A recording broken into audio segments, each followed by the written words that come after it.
kebiasaan buruk yang membuat kita dibenci oleh orang lain. Halo sahabat inspirasi dimanapun Anda berada, kembali lagi bersama saya Imade Mardana di channel saya ini. Seperti biasa saya akan menyapa Anda semua dengan selamat pagi, selamat siang, dan selamat malam. Semoga kita semua dalam keadaan sehat di keadaan yang tidak baik-baik saja seperti sekarang ini. Oke, di kesempatan kali ini saya akan membagikan 13 hal buruk yang biasa kita lakukan dan ini akan membuat kita dibenci oleh orang lain. Mungkin sebagian orang akan membenci kita dan sebagiannya lagi tidak akan membenci kita. Karena ini sebagian orang saja, maka ada hal baiknya kita mengetahui hal-hal apa saja yang membuat kita bisa atau kemungkinan orang membenci kita. Oke, yang pertama adalah playing victim. Playing victim itu adalah seperti kita ini seolah-olah sebagai korban keadaan. Jadi setiap kita bertemu dengan orang itu, kita selalu menceritakan keadaan susah kita pada orang lain.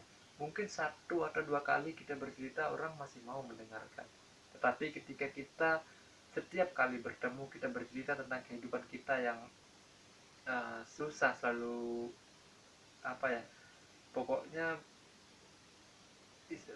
mendekati mengeluh lah, bukan menceritakan kehidupan susah dengan semangat, tetapi dia itu seolah-olah hanya mengeluh ya gitu ya.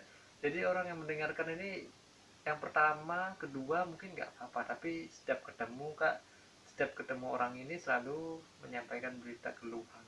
Jadi kan nggak enak gitu, sehingga orang itu akan menjadi bosan aku ketemu sama dia, kerjaannya ngeluh aja, nggak mau berusaha gitu. Itu yang pertama. Jadi kita hindari yang namanya playing victim atau seolah-olah menjadi korban keadaan di sekarang ini.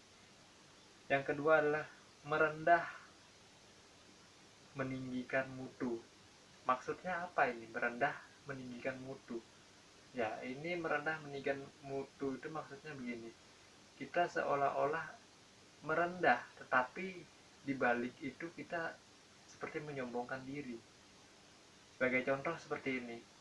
Saya kemarin baru pulang kerja misalnya ya, dan saya melihat 3 mobil berhamburan, 3 mobil parkir sembarangan. Nah, pulang kerja melihat 3 mobil. Di dalam kata-kata 3 mobil itu, dia ingin memamerkan bahwa dia memiliki 3 mobil yang terparkir di halamannya secara tidak rapi. Sebagai contoh lain, ketika saya ingin berenang, saya tidak jadi berenang karena airnya keruh. Dia awalnya ngeluh karena nggak jadi berenang, tetapi dia pamer karena memiliki kolam renang gitu kan.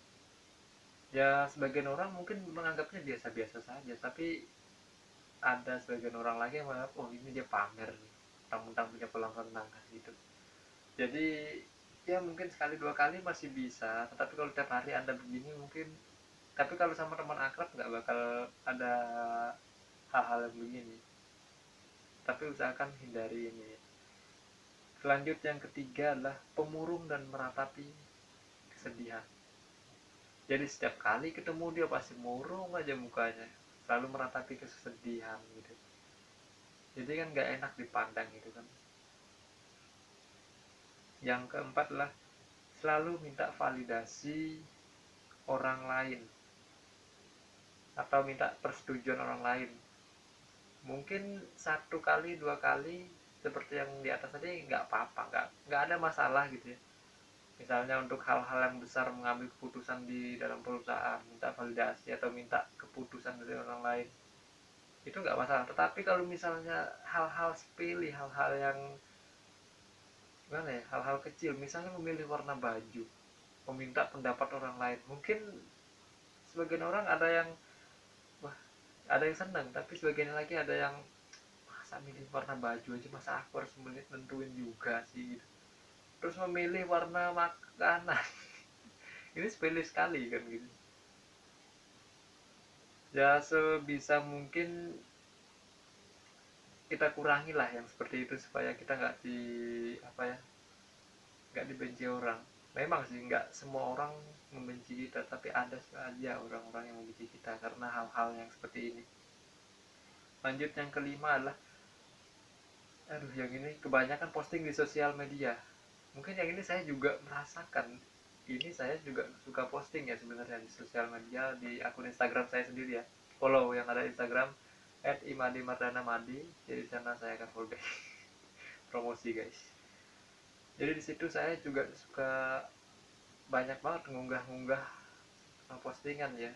Tapi bukan maksud apa, bukan masalah kalau misalnya yang diunggah itu memiliki manfaat, misalnya ada kata-kata motivasi, ada dorongan di dalamnya, membuat orang yang membaca itu setidaknya mendapatkan manfaat, tidak hanya mengunggah foto-foto yang mau berangkat sekolah unggah, upload gitu, selfie kan. Mau makan foto dulu. Ini yang dimaksud dari yang nomor 5 ini, kebanyakan posting di sosial media tetapi tidak membawakan sedikit banyaknya manfaat gitu ya. Yang keenam, suka memotong pembicaraan orang lain.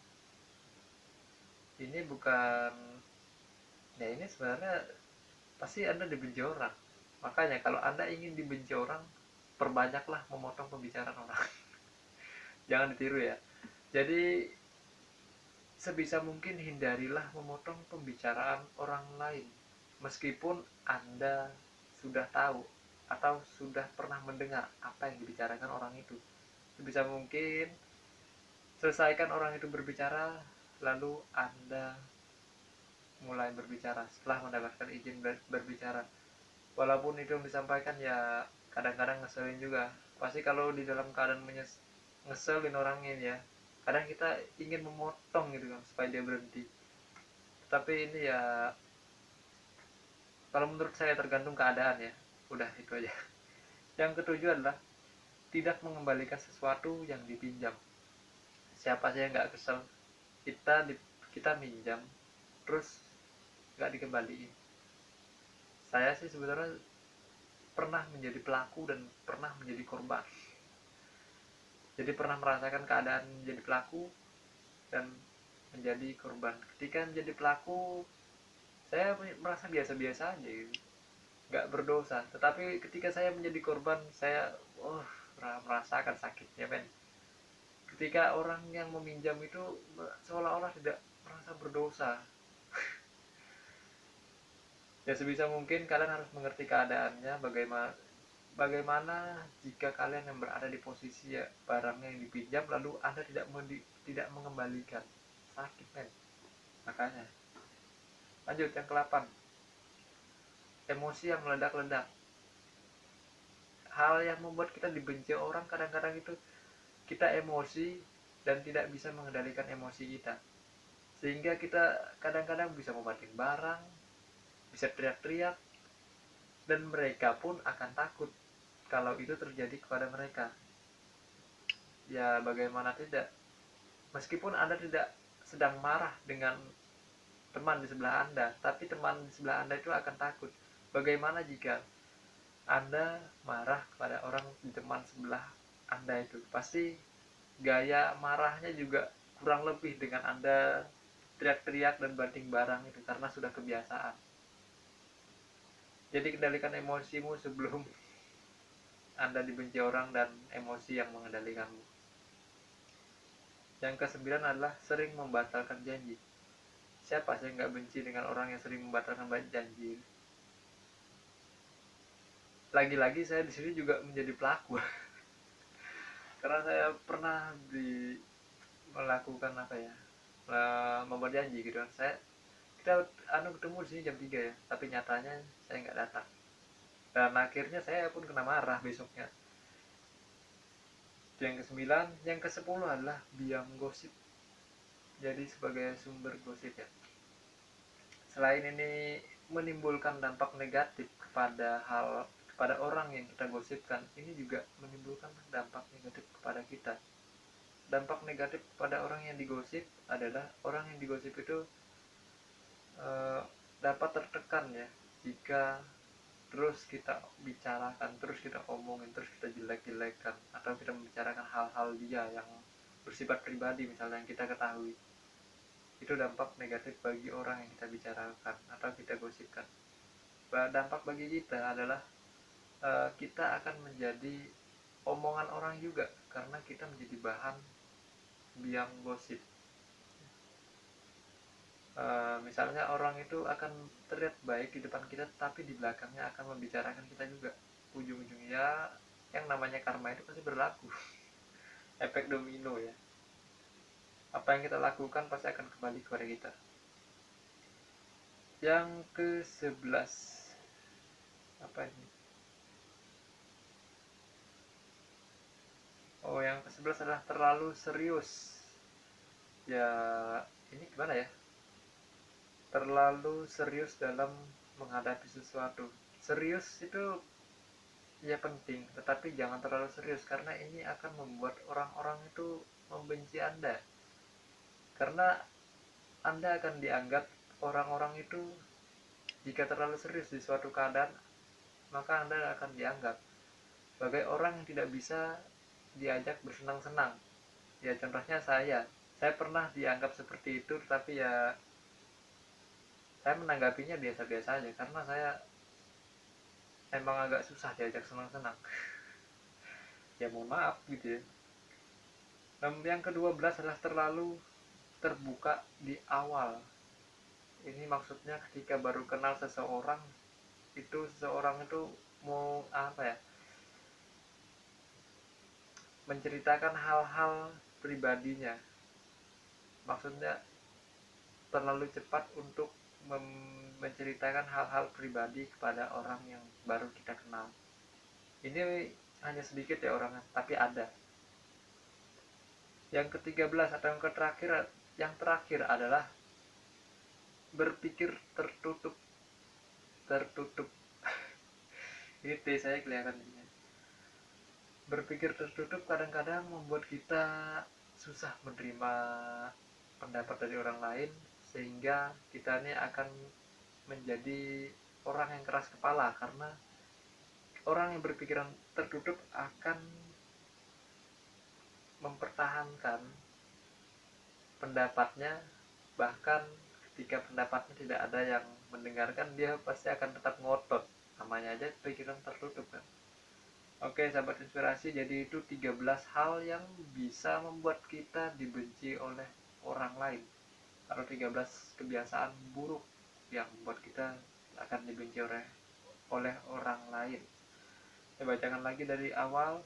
Yang nomor 1 playing victim, yang kedua adalah merendah meninggikan mutu, yang ketiga adalah pemurung dan meratapi nasib, yang keempat adalah selalu meminta validasi, yang kelima adalah kebanyakan posting di media sosial, yang keenam adalah suka memotong pembicaraan, yang ketujuh adalah tidak mengembalikan sesuatu yang dipinjam, yang kedelapan adalah emosi yang meledak-ledak, yang kesembilan sering membatalkan janji, yang ke-10 adalah biang gosip, yang ke-11 adalah terlalu serius di suatu keadaan, yang ke-12 maaf, terlalu terbuka di awal perkenalan, yang ke-13 adalah berpikiran tertutup. Oke, sahabat inspirasi, itulah 13 hal yang membuat kita bisa dibenci oleh orang lain. Semoga apa yang saya sampaikan ini bermanfaat. Saya ngantuk juga. Oke, ya seperti biasa saya mohon maaf ini videonya terlalu panjang, karena saya juga mencari durasi untuk biar saya bisa ngoceh ya.